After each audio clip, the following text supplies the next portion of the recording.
Question number 8. In a forest, it was observed that one of the trees was suddenly debarked by an elephant. Forest में ये observe किया गया, एक हाथी ने एक पेड़ की छाल छील दी। To meet its food requirement, अपनी फूड की रिक्वायरमेंट जरूरत को पूरा करने के लिए। As the bark is a rich source of nutrients, जैसा कि हमें पता है जो बार्क होता है, पेड़ की जो छाल होती है, बाहर की जो लेयर होती है, वो रिच सोर्स होती है न्यूट्रिएंट्स का। Based on your learning, answer the following. Which function of the trees are hampered by debarking? इससे पेड़ के कौन से फंक्शन को नुकसान पहुंचेगा? क्वेश्चन नंबर 8 के फर्स्ट पार्ट का आंसर है food transport is affected. Food transport इससे अफेक्ट होगा, यानी पेड़ के अंदर जो फूड की सप्लाई होती है, भोजन की सप्लाई होती है, उसके ऊपर असर पड़ेगा। सेकेंड पार्ट है which plant tissue would be affected by further damage to the tree trunk even after debarking. इसका प्लांट के किस टिश्यू के ऊपर डैमेज होगा? क्वेश्चन नंबर 8 के सेकंड पार्ट का आंसर है फ्लोएम इज अफेक्टेड। इससे जो फ्लोएम होता है, फ्लोएम का मतलब होता है जो फूड की सप्लाई करने वाला टिश्यू होता है पेड़ के अंदर, जो कि फूड की सप्लाई को पौधे के हर एक पार्ट तक पहुंचाता है। थर्ड पार्ट है which function of the tree would be hampered if the tissue beneath the bark were severely damage.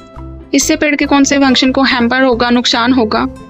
अगर टिश्यू पेड़ की बार्क से, यानी पेड़ की जो छाल होती है, उससे सांस ले। सो क्वेश्चन नंबर 8 का थर्ड पार्ट का आंसर देखिए, food transport to other part stop. Food का जो ट्रांसपोर्ट है दूसरे पार्ट तक वो बंद हो जाएगा, फूड की सप्लाई दूसरे पार्ट तक नहीं पहुंचेगी। फोर्थ पार्ट देखिए इसका, what assumption are you making the answer question above. कौन सी असम्पशन है ऊपर दिए गए क्वेश्चन के आंसर बताने के लिए? How would the answer change, कैसे आंसर चेंज हो सकता है? If your assumption are also change, अगर तुम्हारी असम्पशन भी चेंज हो जाए तो। We assume only the bark is damaged. हमने ये माना कि केवल बार्क ही डैमेज हुई है, जो पेड़ की छाल है उसी को नुकसान पहुंचा है, किसी और पार्ट को नहीं पहुंचा है। Amrapali observed that a young mango sapling stem bends flexibly during monsoon winds.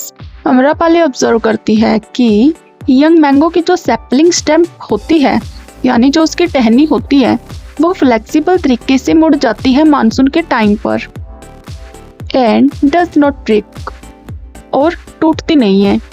Question ये है कि मानसून के टाइम पर आम की जो टहनी होती है वो मुड़ जाएगी लेकिन टूटेगी नहीं। Which tissue is responsible for this flexibility? इस फ्लेक्सिबिलिटी के लिए कौन सा टिश्यू रिस्पॉन्सिबल है? Predict and provide your explanation for the impact if the existing tissue was replaced by sclerenchyma. अनुमान लगाओ और वर्णन करो कि क्या इम्पैक्ट पड़ेगा अगर इस टिश्यू की जगह स्केलेनकाइमा को रिप्लेस कर दिया जाए। कोलेनकाइमा की फ्लेक्सिबिलिटी, जो कोलेनकाइमा होता है वो पेड़ को फ्लेक्सिबिलिटी देता है। इफ रिप्लेस्ड बाय स्केलेनकाइमा, अगर इसको स्केलेनकाइमा के द्वारा रिप्लेस कर दिया जाए, the stem becomes hard and may break easily. तो जो स्टेम होती है, टहनी होती है, वो हार्ड हो जाएगी और आसानी से टूट जाएगी। क्वेश्चन नंबर 10 देखिए इसका, Sohan designed an experiment for the regeneration of sugarcane. Sohan एक एक्सपेरिमेंट करता है ताकि दोबारा से गन्नों को उगाया जा सके। Where he used cutting to grow sugarcane, जहाँ पर वो कटे हुए sugarcane यानी कटे हुए गन्नों को यूज करता है। He used 2 types of cutting, वो 2 टाइप की कटिंग को यूज करता है, type A and type B. Type A और टाइप बी जैसे कि फिगर में दिखाया गया है। ये फिगर ए है, ये फिगर बी है। फिगर ए के अंदर गन्ने के बीच में कोई भी नोड नहीं है, जबकि फिगर बी के अंदर गन्ने के बीच में यहाँ पर एक नोड दिखाई दे रही है। आफ्टर अ फ्यू वीक, कुछ हफ्तों के बाद में, type B cutting sprouted and developed into sugarcane plants.